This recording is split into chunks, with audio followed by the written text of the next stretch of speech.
फहमीदा हसन ने एक वीडियो जारी करके एमएनएस सरबराह राज ठाकरे को जवाब दिया है। फहमीदा हसन ने कहा कि नवरात्रि और गणपति पर हम लाउड स्पीकर के बीच में ही नमाज पढ़ते हैं, तो फिर हनुमान चालीसा के लिए 10 मिनट देने में कोई हर्ज नहीं है। आ जाने दो उन्हें हनुमान चालीसा पढ़ने के लिए, हमें कोई किसी से दिक्कत नहीं होनी चाहिए। वो अपना मजहब देखे, हम अपना मजहब देखेंगे। हमारा ईमान इतना खोखला तो नहीं है कि 10 मिनट के हनुमान चालीसा से गड़बड़ा जाए।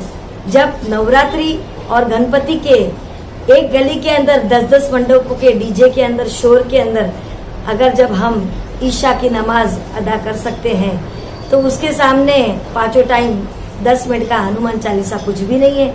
और बहुत अच्छी बात है कि हमारे अल्लाह, उनके हनुमान जी, इनके गॉड सब मिलके हमारे हिंदुस्तान की रक्षा करेंगे। लेकिन एक बात समझ लीजिए, आज मोदी जी ने इन लोगों को छोड़ के वापस 3-4 दिन दुनिया के दौरे पे चले गए हैं। वैसे ही राज ठाकरे जी ने 1 तारीख को औरंगाबाद में ऐलान करके वो तो अयोध्या चले जाएंगे। उसके बाद क्या? हमारी नई पीढ़ी की जनरेशन को पढ़ने नहीं देना है।